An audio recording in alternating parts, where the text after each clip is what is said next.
Hello, this is Gizmo First, and I'd like to take this opportunity to thank the community at large for their very positive feedback on my last video about 5 things that I love about this game. Number 1, of course, being the community itself, so thank you to all. To be fair, however, I feel that I must address 5 pet peeves that I don't like so much about Fallout 76. I will reiterate that I love this game, and it's not a video to derail or bash the devs or anyone who likes the game alongside me, but let's face it, the game still has issues. And I'm going to skirt around some of the obvious ones, being bugs and server stability, as it's part and parcel of online gaming in general and is constantly being improved and or fixed. But there are still a few things that irk me about this game. Number 5, vaults. I'm planning to cover this a little bit better at a future date, but to summarise, there was a lot of hype surrounding so-called instance environments at camps, because building connoisseurs had been waiting for larger camp budgets, and this seemed like a ray of hope. I was expecting maybe a similar thing to, say, the Overseer's Abode, where you would build a house and once upon you install a door, it becomes instanced and separated by a loading screen. You would then have the ability to build to your heart's content inside.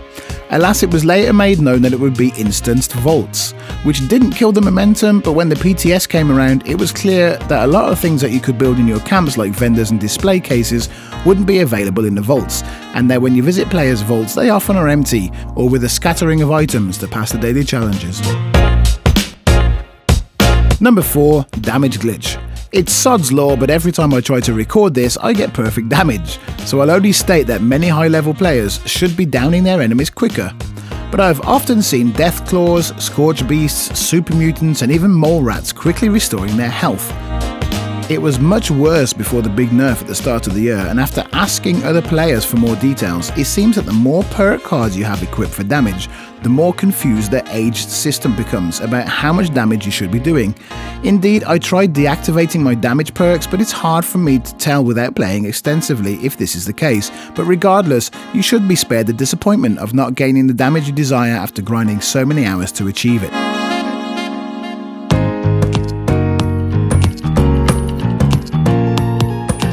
Number 3, hackers. This is going back some time, and for the most part Bethesda has done an okay job, I guess, at continually patching the game, but for every hack they squash, another 1 or 2 come to replace it. Exploits are one thing. If Bethesda don't have the time, energy, or just the will to patch wall exploits or ammo glitches, then that's fine, and I think most people on the quiet are happy to do the silo in under 10 minutes or load 500 plus ammo into their auto Teslas. But we've all heard the tales of other players looting someone's stash boxes, player vendors or personal inventories, nuclear winter players punching you out from the other side of the map or flying like Superman.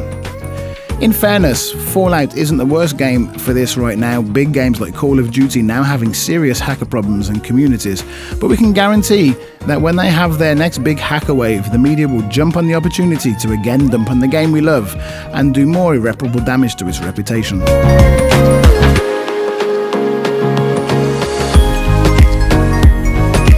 Number 2, the map. For endgame players who have discovered almost everything on the map, this is a biggie.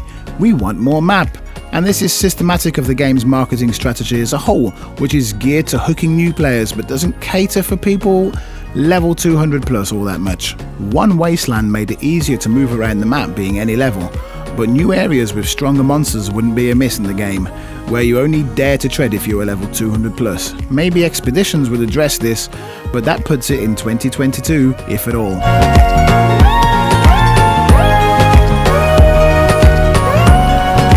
Number 1, lack of consequence. The comparison that I hear the most with 76 detractors is with New Vegas, a game that I myself had trouble getting involved with because of its clanky gameplay and empty world between locations. But what nearly every Fallout game has done before 76 was to implement real consequences for your actions. It was a breath of fresh air to me in Fallout 3, when within the first hour of the game, you were able to make a decision which would affect the map for the rest of the game, namely, detonate a nuclear bomb or let the town live on. NPCs could be killed prematurely, robbing you of quest lines or inadvertently making new ones. People argue that without this particular mechanic, it just isn't Fallout. 76 isn't without its consequences, but they tend to be limited to the mission or quest line you're following, and you won't have any global ramifications for any of your choices. Here comes a small spoiler alert for the Raiders vs Foundation storyline, so if you haven't done it, please skip ahead. But it really doesn't matter in the long run. who you side with, as both factions will still be fine to deal with you at a later date. This is a common problem shared by most online games because it is a shared world. When fans started fantasizing about how great it would be to share a common world, most of us are not programmers and don't have specialist knowledge about what it would take to make a game which is shared but has individual consequences. There could be a compromise to be made, however, but I would discuss that in a separate video. You got a lot of work to do if you aim to get back in our good graces.